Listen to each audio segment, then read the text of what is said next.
Homestead-Miami, Ferrari Challenge, Coppa Shell, cars forming on the grid. In the sunshine, 488 cars. Doesn't get better than this. Welcome to Miami. And welcome to the Coppa Shell race from Ferrari Challenge North America. 30-minute race about to get underway. Myself here to call the action alongside the hugely experienced and legendary voice of Greg Creamer. What a track this is, Homestead-Miami. First of all, here's that 20. Yes, this is a great track. And what makes this so interesting, David, is the oval here is 1.5 miles, right? Yes. That's not a huge oval. To get an infield road course inside that kind of an oval is not easy. And in this one, they've come up with one that's technical. Yes. It's a real challenge. And in this heat, it's all magnified big time by a complete lack of grip that's just heat-induced. And this track is a tricky one. A lot of the drivers here said, boy, this place is so technical. You know, to figure out, you've got to have really be on top of things on this one. And it's an interesting place to finish the North American part of the championship. 2 rounds after the 2 here, of course, at the finale Mondiale in Mugello in Tuscany. So 4 races to go, including this one coming up.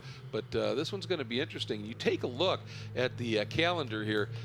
Every one of these venues has just absolutely been remarkable, including this one and then Mugello to finish. What makes Miami so difficult, so technical? You said about how getting a road course into what is a relatively small oval is difficult. We'll find out a bit more about that in just a mo, because we're going to go trackside now because Shay is awaiting us. Well, the cars are getting ready to get this thing fired up and going as they come to their false grid, and leading us off once again for today's race, the yellow and black Bumblebee, Mark Issa, with another pole position. A great job from the guy driving number 107. He is all kinds of pumped up for today's race because last weekend he was driving a GT3 Ferrari, so now he's come home. He's back in his familiar seat and trying to nail down a championship. Alongside him, a guy new to Ferrari Challenge, Roberto Perina. He's a guy not new to Ferraris, though. He's in charge of Ferrari of Seattle, which was the #1 Ferrari dealership in the world in 2014. So he's looking to try and keep that pride going. And today, be the #1 Ferrari on the racetrack. He starts on the Coppa Shell AM pole position. Next row back, we start to get interesting because it's championship implications here. Brian Davis, a guy who won a couple of races at Sebring, then moved classes, still looking for that same success in Coppa Shell that he had in Coppa Shell AM.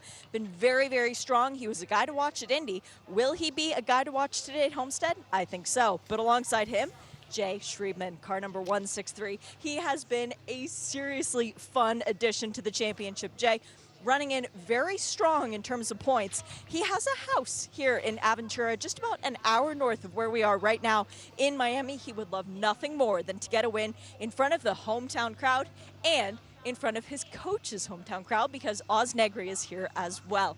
Next row back, Bradley Horseman, the man from North Carolina representing Bill Riley. Yes, that Bill Riley. He has found success last time out, 2 pole positions and 2 wins. He starts 5th on the grid today. Let's see just how far up he can climb. Alongside him, well, it's one of the most fun guys in terms of name, in terms of brand, Dale Katechis, who normally runs Dale's Pale Ale on the side of his blue Ferrari. Now it's red. Will red be just as fast? Listen to Dale. He seems to think so. Dale Katechis then is certainly looking forward to the start of this race, Greg. Oh my, if we get an Issa Katechis podium, it's all over. Oh, it is, yes. That's an energy that can create a vortex, I think. Back to what I was saying just before we went down to Shay is the fact that the road course that is developed here within the relatively small oval, everyone is saying it's such a technical, hard, difficult track to get the very, very best out of. Well, it's very busy for starters, and then they somehow managed to get a little bit of elevation change in the 3-4-5 complex, which is unique, obviously. But, you know, what do you do when you've got a 1.5 mile oval? You're able to use the infield for long straights, and they're about to test that as we get back down to Shay. Rita Benuro here to give the command to start the engines. You ready? Drivers, start your engines. Well done, Rita. All right, in this field, 26 strong. It's a big field, and again, this is just over 2 miles, 15 turns, so 26 cars. It's a busy, busy track here. That is going to keep everybody on their toes. But what I was saying was, you've got this infield of this oval. What do? Well, you use it and you lay out those 2 straights, and then you find some interesting combinations to connect them. Yes. And they did that here. They really found a track that is technical, it's interesting, it's challenging, and then you add in this time of year, the heat and humidity that we're getting has a huge effect on grip. Just the track surface and how it reacts with the heat is playing a huge role here. And now you add in a lot more cars than we saw in the Trofeo Pirelli race, and this is going to be fascinating to watch how this unfolds. And of course, it's tight at the top in terms of the championship, in terms of both Coppa Shell and the Shell-Am drivers, and there the cars are being released then on their formation lap. 30-minute race as always with the Ferrari Challenge. It is race 1 across the course of this weekend for our Coppa Shell drivers.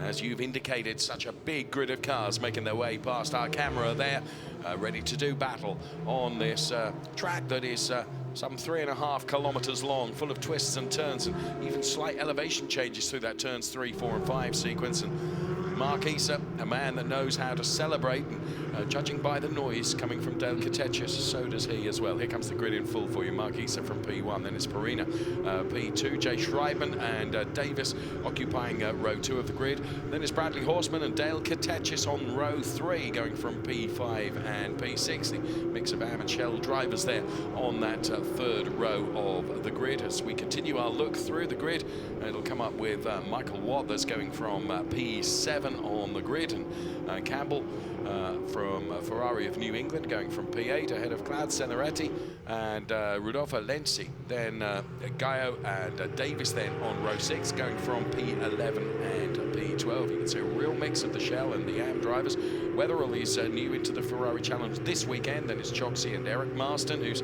season has been more up and down than a seesaw, and Ted Giovannis alongside him. Then it's Oscar Arroyo, and the rest of the grid, as you can see, Lance Corley and Lisa Clark and Osquay and Perescoya, Journey and Penovich, making it a very, very big grid of Ferrari Challenge Coppa Shell cars about to race here at Homestead-Miami ahead of Savini and Bildman on the final row of the grid, which is row 13. So some 26 cars, Greg, ready to do battle. I, for one, can't wait. I can't either. And Cervini from Canada also new to the championship here. So, yeah, we got some newbies. But to me, one of the most impressive things I've seen this weekend already is the performance of Roberto Perina. Yep. Again, new. He credits Club Challenge, which runs on Ferrari Challenge weekends in the same cars. It's just not actual racing. But he said getting him to this point where he felt he could do this. He shows up his first ever start as the Am driver, puts it on the outside of the front row overall. Absolutely remarkable. Now we'll see what his racecraft is like. His speed, that's been answered. You're absolutely right. So there are still question marks, and how will they be fulfilled when it comes to the end of this 30-minute race? You can see Mark Issa champing at the bit then as the cars grid up side by side and head towards the timing line. And well, Mark Issa knows all about getting a good start and winning races. As we go racing once again, Ferrari Challenge then. The North America Coppa Shell drivers, and Mark Issa certainly converts that. P1 has now taken a look at the inside. That was very ambitious from Perina, but managed to hold on to it. My goodness me, in the early stages of this race, they were all still very, very bunched up together. And of course, all jostling for space around this technical part through turns 3, 4, and 5. Slight elevation change as well, just to throw something else into the mix. And, really nice start by Horseman. That's the red Ferrari with that black stripe down the center. Yep. Up from 5th to 4th. It was a really aggressive move he made on the number 163 of Jay Schreibman, and that was just a superb move there. Davis got a good run too. You see Davis up from 4th to 3rd. Oh, and Claude Ceneretti, big wiggle in the VVE entry, back in the field just a little bit. And as you can no doubt hear, not only the sound of glorious Ferrari engines, but the nearby fighter base. We've got some flyovers unfolding right now, just adding to the technological wizardry of this weekend. Extraordinary stuff. So the cars then, and Mark Isa desperately trying to stretch his legs a little bit over the 140 car of Roberto Perina, but Perina is sticking with him, you know, here. Yeah, he's doing a superb job, and it's going to be interesting to see how Perina adjusts as these grip levels change. The fall off, you get two big fall off moments. They said 2-3 laps in, you'll start to have this big fall off, and then it'll sort of neutralize for a while. Yeah. Then about halfway through the race, you expect another one. It's just how the heat and this track surface is affecting the tires here, and how he'll deal with that. But as you can see, Centeretti is really working over Michael Watt right now for that 7th spot. Oh, look at Perina. He's not extraordinary. And if ever you wondered whether the Club Challenge was a good training ground for racing drivers, well, I think this is answering it nicely, isn't it? Because Mark Isa is under pressure here from Perina. So Perina in the number 140 car. Bear in mind he's an AM driver fighting a Shell driver ahead of him. And these two are breaking away from Davis and from Horseman and from Schreibman and Katechis as well. Yeah, what we're seeing from Perina here, this is pretty remarkable stuff. And he keeps that really nice and tidy down through turn 8 and gets a great launch onto this long backstretch. And keep in mind, he's not in any point scenario here, and he doesn't want to mess up Isa, but if he can go for the lead, he's not worried that it's not a class pass. I mean, this is his first race. If he gets a shot at overall, he's going to take it here, and Isa's got to be wary of that. Yeah. And if Perina gets really racy, let him through. Absolutely. You've got to be mindful of the big picture. For Isa, the only thing that would dissuade him from that a little bit is the next guy after Perina is Davis, who he is in a points fight with. So, well, he's got a reasonable margin, hasn't he, over Davis? Look at that lead these two have opened up. They are just breaking away, aren't they? But whatever Mark Isa is throwing at, Perina has got an answer for it because he's sticking with him. But these are the early stages of the race, and therefore the grip is at its optimum, isn't it, Greg? Yes, it is. And this, talk about an opportunity for Perina. We know his speed, but we've seen Isa's racecraft. Yeah. And for Perina now, if he could stay there, watch what Isa's doing. And Isa was one of the drivers that I talked to that said, you've just got to stay on top. You know the grip's falling off. So you need to just back up a little bit. Even though the car is getting lighter, normally that means you might be able to pick the pace up a little bit. Not in this case, because the loss of grip exceeds the agility of the weight loss of the fuel. And so you've just got to be prepared for that. And this is a chance for Perina to really work on that racecraft a little bit over a long run. Now, they've done long runs in the practice sessions, but there's nothing like a race run. This is the all-red car you look at is that of Eric Marston ahead of the 108 car of Mark Davies. And Eric Marston at the moment leading that Mark Davies. Eric Marston is P6 in class, P12 overall currently, and seemingly is something of a little bit of a cork in the bottle here, isn't he? Because he's got a queue of 8 cars behind him, but now he's beginning to break away a little bit. I'm perhaps being a little bit unfair to Eric there because, well, I think the reason for that is that all of a sudden the 108 car is, of course, feeling the pressure of the car right behind him as well. So he's having to think about defending also. So whichever way you look through this huge grid of cars, there's a lot going on, and Isa and Perina are continuing to gap the car of Davis, which is running in P3. But this Eric Marston and the rest of them battle continues. Yeah, Davies is he's the car with that British livery, the British flag livery. Had a nice visit with him over the lunch break, and then behind him is Justin Wetherell. And Justin, another driver with very limited experience, who is really showing some pace in those practice sessions and is sticking right with those guys. In fact, Justin might be able to take a run at Davis here as they get into this turn 6 area, as we go back and watch this battle with Watt and Centeretti just exiting. Centeretti, that red car with the big VV on it, Watt right in front of him in the Clemson Tiger livery, and then chasing the 143 of Marsden. And it's interesting what I'm seeing with Marsden is he seems to be able to get the car planted and out of these tight turns. That's where he gets that little bit of a gap built up at times here. So you can see just the next trio of cars behind this trio, if you like, of Katechis and Watt and Senaretti. Yes. There's another three-way fight going on behind. But look at this. This is the race leader, Mark Issa, who's only been able to stretch out a couple of car lengths. As you can see, it's 4/10 between himself and Perina. For a debut, this is extraordinary. It really is. And you know, as we've said, Perina clearly has some real pace. And he may be, you know, what they call a little bit of a natural here. But he's done a lot of lapping, and he's done that Club Challenge. And what I was talking about with the Club Challenge, why it's such a great step for somebody who wants to get into Ferrari Challenge, is you run these exact cars. And the teams that race in Ferrari Challenge provide Club Challenge cars. So you have access to all the coaches, to all the data. It just rapens and flattens out the learning curve. Noticeably for somebody who wants to get into these Ferrari Challenge 488s, and obviously Perina was paying attention. Yeah, the same engineering team are behind the cars, aren't they?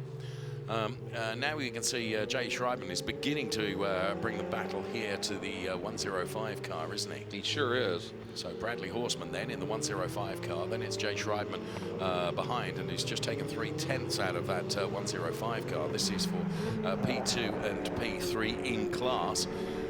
As they continue to battle, where can Jay Schreiben try and put a move then on the Horseman car? Where would be a good opportunity for him to begin to? Well, you can see there the Horseman car just looked a little bit loose with that slight bump in the road there. It just unsettles the car, doesn't it? Yep. Plus, we're 3 to 4 laps in. Yeah. That's that first drop off that everybody was talking about. So then you've got the grip going away. Then you hit a curb and it unsettles the car. Well, that's going to be exaggerated once again. And this is part of the study. Then you go back here and it's 143 Katechis, that all red Ferrari. We're so used to see him in that blue livery on the car. Then behind him is Watt in the orange and purple. Yep. Then Senaretti, and then Osgaio was having a really good run here as well. But this is pretty compelling. Best battle on the track right now, and it's an important one for second and third in the AM category. Yes, and the 105 car, Bradley Horseman for Foreign Cars Italia, is under pressure here as Jay Schreiben tries to find a way past and tries to harry and worry the car ahead of him and just try and provoke the tiniest of mistakes. That's all he's looking for. And then he would try and go through and make up that place. But wherever he puts the car at the moment, the gap that he wants to put his car into is filled with the all-red Bradley Horseman car. So now Schreiben just shows his face a little bit to the inside, but Horseman is right across that. This turn is almost like a little hairpin, Greg, as they come off the back of that. And then, as you can see here, up onto the part of the original oval part of the track here. And extraordinary speeds, of course, coming from these remarkable 488 cars. Just stretching his legs a little bit now before heavy braking for this turn. And there are several heavy braking sections in this circuit. So last time around it was 4/10 between the two of them. And this time, Mark Issa has been able to pull another couple of tenths on Perina, who is running in P2, but of course leading in terms of AM class. These two cars are the leaders, and that a great shot from our drone. Isn't that just superb? And but I'll tell you, Perina is just being really impressive. Every time Issa edges away just a little bit, Perina uses him as a carrot, says, all right, if he can go deeper there, I can go a little deeper there. And pretty soon he's right back on him. And just to, you know, real quickly, that Horseman-Schreiben battle. Yes. After Horseman swept the weekend at Indy, and Schreiben in both races had problems and bad finishes, Horseman has gone to the lead, and it's 16 points he leads by, and he's leading Schreiben right now in second place. So that is a huge points battle. That battle for second right now is big, and the swing between second to third is 3 points. Yes. That's significant. So they're going to be racing really, really hard. For the moment, though, Horseman has been able to gap Schreiben. Then we get that whole gaggle of cars with Katechis and Watt and Senaretti and Gaio, don't we? Who are running overall P6, 7, 8, and 9. There, the 133 car is... Oh, Ian Campbell. Oh, it's gone round. Oh, that's a shame. Ferrari of New England entry, and that turn 8 is so tight. And again, as the grip starts to go away and you drive your normal line, go to pick up the throttle a little bit, and if you're not, as I said, staying ahead of the grip going off, that's what can happen. You just got to really, you can see it again. And he got offline. He was out in the marbles as well. That doesn't help things. No, absolutely. he's still struggling to. Well, And now the problem is he got off in that junk on the outside of the turn, and now his tires got to clean them, hasn't got he? to clean them up. So he's going to be really struggling for grip. Lisa Clark right behind him now. Unfamiliar colours for Lisa Clark as well. It's all being sent to try us, you know. That's why they do that. I think, right, I think you're absolutely right. we're going to stifle that, Greg and Dave. We're going to change the colours a bit. Just when they think they're familiar with all the cars that are out there. Well, one that you can't mistake is that of Michael Watt. I mean, those colours are remarkable, aren't they? Yeah, guy's awfully proudful of his Clemson Tigers. This nearly four-way fight that's going on now. There you can see Bradley Horseman is still able to lead Jay Schreibman. Schreibman is just quietly coming back at him now, and in certain parts of the track is able to, as Michael Watt now takes a look at the inside of David Hedges. Yeah, he's just slowly clawing him back in. It's like he's on the end of a fishing line and gradually being reeled in here. One of the things that I'm noticing, and it's most evident in turn 8, we'll see it next time through, is if somebody is protecting and turning in a little early there, then they start to run a little wide on the exit. They've got to pinch it, and they're probably also going, I need to get the throttle here. That's when you're going to start to see some of these spins. You've got to be disciplined, and if you turn in early there to protect, you've got to just wait that little bit longer, make sure the car's pointed in the right direction before you go to throttle here. And back up to the front, watching this great battle. It's 3/10 again now. This is compelling stuff. Issa, you know his success and experience, but Perina, this is just remarkable what we're seeing here. What a debut for this man. And whilst we're talking about his debut, let's go down trackside now with Shea. Mark Issa being very quiet on the radio. His crew said that he's pretty much taken his rearview mirror down and is just focusing ahead on the championship. But I want to show you guys one thing, if possible, because the pit box allocation on the pit lane for Ferrari Challenge is such that when you show up, you can pretty much set up whenever you want. Well, guess which two teams set up next to each other? Here is Ferrari of Atlanta, and if we turn to Dakota's left, Ferrari of Seattle, the next one down. Awkward. Well, would you have it that way round? And look at the battle between Ferrari of Atlanta and Ferrari of Seattle as it continues out there on track with just 3/10 between the two of them. Although I think this time around, Mark Issa may have pulled just a little bit back. Let's see, it was just under 3/10. Yes. Big off here. Again, down in an area where there's runoff, trying to pick that number up. Is that the 193? Indeed it is. That's the Gallo car, isn't it? He was in that good little scrap, and unfortunately had that off, but at least it happened in an area where there's a lot of runoff here. Now he's just got to clean those tires off. The problem is when you dirty up tires on a low grip track, it takes longer to clean those tires off. So it just all compounds here. So he's rejoined just behind Eric Marston, I believe. On my way to lunch earlier on, I was talking to Eric Marston, and consider this is his first full season of racing. There in replay, you can see where it let go, and that was grip related, wasn't it? It was. It absolutely was. And he had got down underneath. I think it was Centeretti that he got underneath, and then I think he realized, oh boy, if I stay here, I might collect him. Yeah. And you're full load through turn 1, and he lifted just a little bit. Back end will swap on you every time, and you know, it was that or hit. I think it was Centeretti he was working on passing. So, and there he gave it up big. Yes. So the 173 car that you looking at there of Cyril Choksi for Ferrari of Denver. Of course, I think he made his debut, did he not, at Indianapolis? Yes, indeed.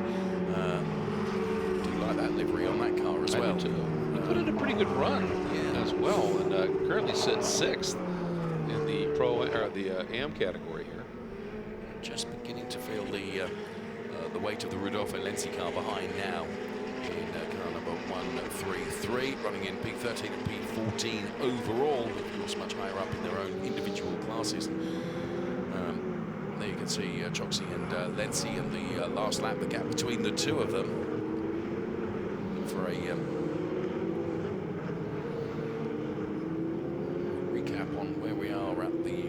it's still as close as it ever was between Isa and Farina. Lots of battles going on throughout the order.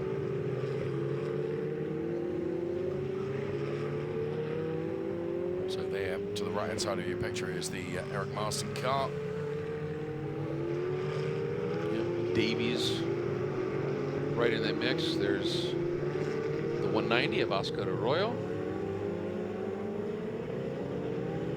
So just under 14 minutes of this race remaining. Race being led by Mark Isa, then the Shell driver. And Farina is running in P2. And Shea caught up with Arroyo earlier on in the race. Let's hear from him. Oscar, what do you think of Homestead-Miami Speedway? It's very technical track. You need to be very fine to drive this truck, you know.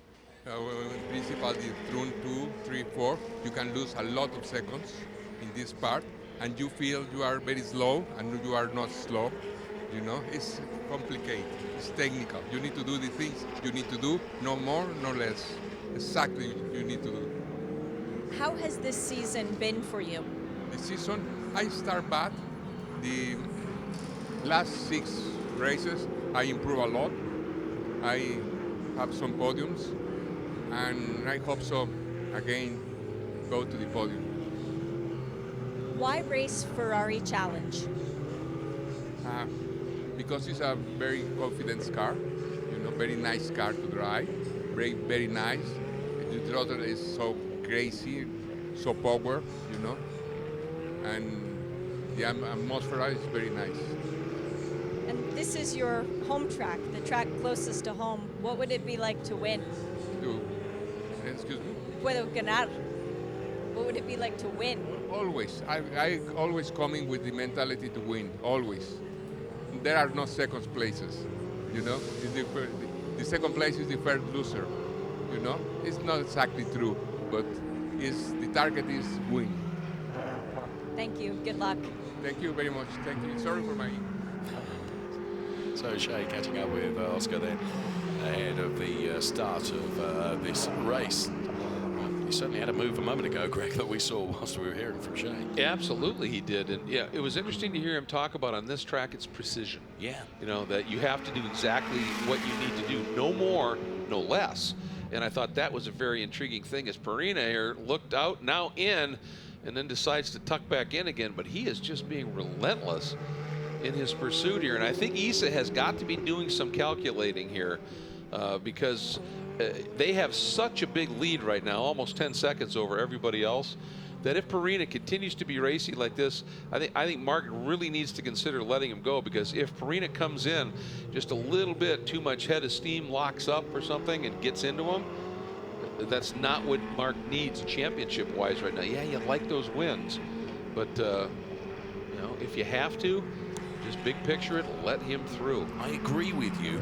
I really do agree with you. But Farina, thus far, has not looked like a driver with less race experience than someone like Mark Isa, which we know is the case. But he's stayed with him. He's not made any glaring errors or mistakes. He's not run wide. If anything, I think Mark Isa is now beginning to feel the pressure of him behind him.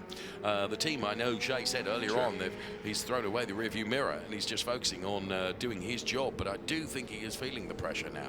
But I agree with you. Yeah, it would be sensible just to let him by. And that a couple laps ago during Shea's interview, when Farina took a little run at him down, two things that impressed me, one from each driver. Farina, when he realized it wasn't going to happen, didn't try and force the issue, stayed very much in control. Isa at that point said, best defense in this case, good offense. Just go deep into that turn and keep him behind me. They both did that beautifully, and just really good execution by both drivers. And now we're seeing this battle continuing to be spectacular. 4th overall, 2nd in the AM category, but it's the point leader and the guy who's chasing him in the points, chasing him on the track here, and that's big implications here. Yeah, it is. Bradley Horseman and Jay Schreibman then, as you quite rightly say, fighting over this P4 place in the race overall, but it's P2 and P3, of course, in terms of their particular class, and every point is critical at this moment in the championship. Yep. And Katetchis and Watt now have really dropped everybody else behind them. If you remember, they were the lead two in a 4-car queue that included Arroyo and Gallo. And they have now, I mean, look at that. They're starting to close in on Horstman Schreibman. And you have to go way back. There comes Klutz and Aruni up onto the back straight. So that's how far back we're talking right now. Oh, what? Oh, no. Oh. Well, dialed out of that, realized that it wasn't going to happen. Yep, got a great run, but that's a short little shoot from the exit of 11 into the commit zone at 12, and he wasn't quite in the commit zone yet and opted to not commit, which was good. This, of course, is for the final podium place with regards to the Shell drivers, and that final podium place is with Dale Katetchis at the moment. But what really is pushing him all the way. And what is interesting is the point that you make, how that they've really pulled up to Jay Schreibman and Bradley Horstman, who, of course, whilst they're fighting, they are slower, aren't they? Because when you're involved in a fight, you do become slower, inevitably. And these two, you know, in a moment, it's going to be a four-way fight. It is. It is. And something else just to note here, Issa fast lap in the Coppa Shell class, Perina fast lap in the Coppa Shell Am class, but fastest lap overall, Perina. Wow. Not by a lot. 5/100ths of a second, but that's still mightily impressive. And you're right, boy, Katetchis and Watt are closing on these two in large chunks of time here. So Jay Schreibman, whatever he does at the moment, has not been able to find a way past Horstman, which is what he wants to do. There you can see Perina then P1 in the AM standings ahead of Bradley Horstman and Jay Schreibman, which is the battle that we're looking at now. As these two about to be joined by Dale Katetchis and Michael Watt, who are in their own battle as well. So, yeah, it's fascinating how this is playing out. And please bear in mind, we've only got 7¼ minutes of this race left to run. And Schreibman, he's in a tough spot here, and he got a great run. This might be an opportunity for him. He really got a great drive. He's getting a straight line to the apex, and I think right there, Horstman said, yeah, I'm not going to fight this, because if I do, we're going to come together. We're both going to be slow. But what I was going to say with Schreibman is, and now it's going to apply to Horstman, is if you've got Katetchis or Watt gets through on you, you can now lose touch with the guy you're racing. Is that the 118? It is. That's Penovic, I believe. So trying to get the car to safety. No, Pacern, excuse me. And, well, there are the leaders. I'm tempted to say leaders because they've been virtually joined together for the entire 24 minutes of this race that we've seen so far, and all in the space of a 30-minute race, beginning to catch some backmarking traffic as well. They could be on traffic before the end of the race. Yeah, there's some in front. So this is what we talked about at the start of this race, 26 cars. And you can see right now, Perina doesn't seem to be needing to use as much track as Issa. Just looks smooth and very clean and tidy, truthfully. And Issa right there, they've got a tremendous run out of the last couple of corners, and that sets him up well here to get down this front straight. We've got a full course yellow. And because another car is off over there. Well, I think the yellow was already called. Yeah. Yeah, that is a shame. And yeah, Penovic, or Pacern, excuse me, just cannot get that car moving. So there, the 199 car of Justin Wetherell. You can see now right behind the 130 car, Luis Perescoya, and there are P1 and P2 drivers as the car is got to safety now. And there you can see the full course yellow in the closing stages of this Ferrari Challenge Coppa Shell race. And I understand, you know, the officials didn't really have a choice because that car was off, and then you had another car spinning in that vicinity. And with the low grip of this track, you have to exercise caution here. I get that. It's, you know, just funny that, of course, you know, you pull the trigger for the caution, and then he finally is able to back it behind the wall. Yeah. And the question is, you know, you don't have the facility here to just say, okay, we're going to go back to green and let you guys race. Once there are protocols, and once you pull the trigger for the caution, you've got to bring the safety car out. You've got to collect the field, I think. And that's what we're looking at here. Now, it'll be interesting to see This would be, with that car out of the way, do they just radio all the teams and say, we're going back to racing here? Well, they could do that, couldn't they? That's potential, yeah. Yeah. So let's see what, there's Pacern at Ferrari Central Florida. It's going to be interesting to see what they do here as Issa and Perina come onto the front straight. And, yep, we are still under caution. Yeah, you're right. Well, and there is the safety car. Do you know what? I actually thought that they're not going to deploy the safety car, and that they have deployed the safety car. Yeah. And that means with only 3.5 minutes of this race remaining, what we're going to get left in terms of the race. Yeah. It'll be interesting if, again now, is race control on the radio to the teams telling it, say, get your cars to hustle it, get to the back, the track's clear, so get after it here and get, as bunched up as we can, because we're going green next time. And I'm guessing that's what the ploy is here. We'll see if that's right. But that way you could get at least a lap, maybe two, of racing here. And everybody gets an opportunity to somewhat cool their tires. What's going through the mind of Perina at this point? Now, and Issa. Appreciating the fact that he is leading the race. Yep. To take the overall win on debut, wouldn't that be something special? Oh, it would be incredibly special. And as we said, he is not fighting in any championship. As you said, this is his debut. He's not worried about points. What he doesn't want to do is get into one of the guys that are in the points battle in the higher class. That would be a move that would not earn you a lot of kudos from the paddock. So he's in a little bit of a spot here, and I think if he can get a clean run, he'll go. And again, smart move if he does is for Issa to say, okay, just, yeah. But Issa now, with this caution, these two would open up a pretty good margin back to Davis. Davis is the guy who Issa is fighting in the points here, so we can't be too gentle. So Davis is right on the back of Perina, and as the safety car will peel off. We might get 2 laps. It's anticipating when Issa is going to give it a footful. I think we have had 2 laps of racing here. I think you're right. Here we go. So let's go racing once again then, and there straight away you can see that Davis didn't perhaps get the restart that he would have liked. He wasn't able to stay with those two. The one that did look threatening in truth was potentially Bradley Horseman or Jay Schreibman trying to get that place back. But see lumps and lumps and lumps of rubber coming off these cars, can't you, off the tyres? So there is Issa leading from Perina, who is P2. Then it is Davis. Oh, and it looked like Atech is going to try a move on Horseman. Again, not for position in class, but trying to move up the overall order just a little bit. Did he get through? He did not. But look at that. That yellow, remember how far back center red he was behind Watt? Well, he just got a jump on this restart and got through on Watt.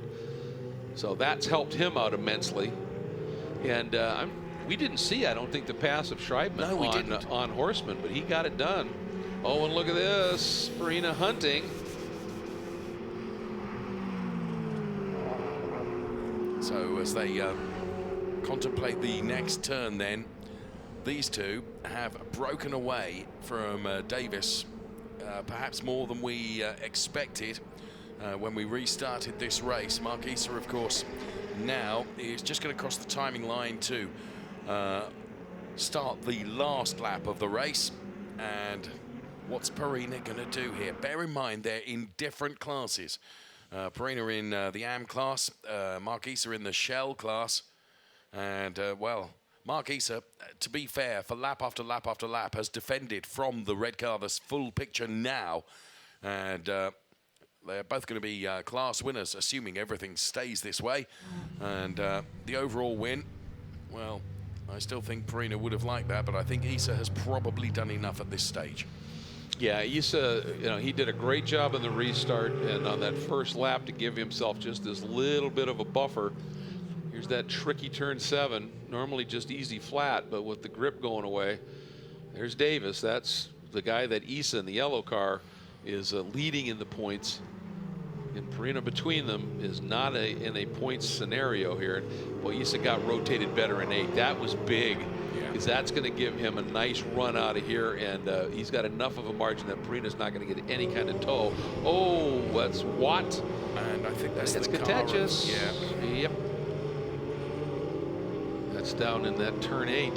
So my guess is somebody tried to go down. I think Watt may have punctured a radiator in the contact. A lot of fluid down there.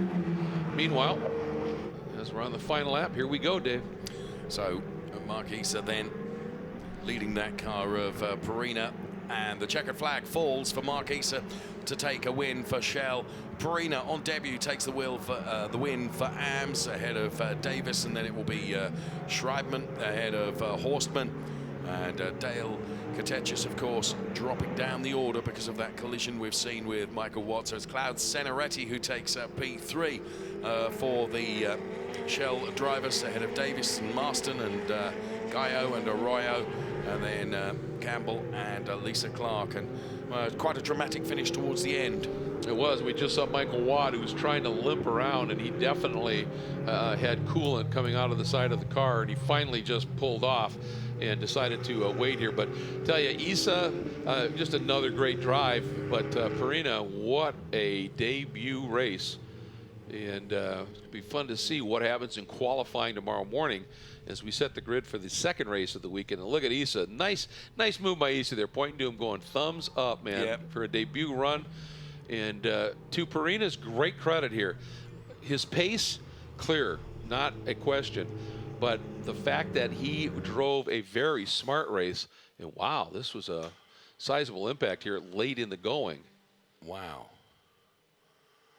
Yeah, I was about to say, healthy respect between the two of them as well, because it was really, really close at times, wasn't it, Greg? Yep, and Perina, easily could have locked up, could have dive bombed, could have done all kinds of little things. And this is that exit of that turn 11. I think that's Gianni Grilli. And looking at the damage to the front of the car, that looked like a big impact, didn't it? Yes, it did. So again, Issa hanging on. There was Watt, who had pulled off. Boy, and I almost wonder if Watt dropping some of that coolant, if really caught a little bit of that. That's a quick section of racetrack. But in the end, Perina as a standout just on his own, again, not in a points championship. Second overall in debut, winning the AM class. But around him on either side, Issa and Davis, they're continuing their great little battle here in terms of the points. Issa adding another 5 with Davis finishing second in class. He had already added a point for pole, and that's going to stretch that margin out just a bit more, a little bit more comfort zone here. And then Schreiben getting around Horseman, that was big, because that's important. Yeah, isn't it? It is. And 20 to win, 15 for second, 12 for third, so that's 3 points. So with that pass, Schreiben now has changed that margin from 16 to 13 points. So that in replay was Michael Watt. Yep. And there you can see, as he backed up, you can start to see some of the fluid coming out of the punctured radiator.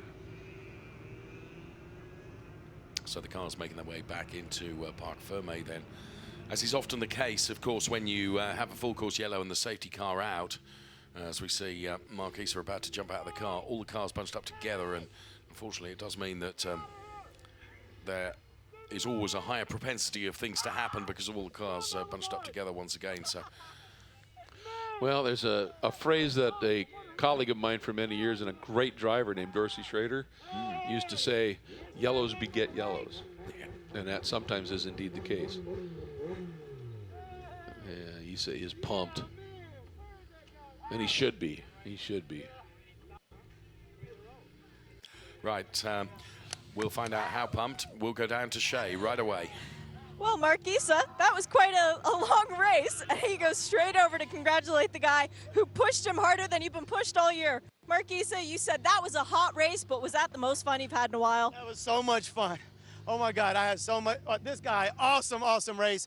Kept me honest. I'm trying to save the equipment, trying to drive conservatively, but hell if I'm gonna shy away from a good race. Hell yeah, that was awesome. Woo! You ready to do it again tomorrow? I'm ready to do it again. I hope this guy's up there, help everybody's up there, and we can just all battle it out. But I'm tired today. Thanks, everybody. Love you, fam.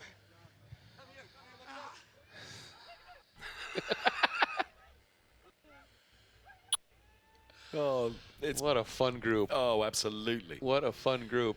And, you know, Centeretti's moves late in the race, and then the Watt Katechis thing, Centeretti's on the podium. Yes. In his class. Yes. And that's pretty darn cool as well.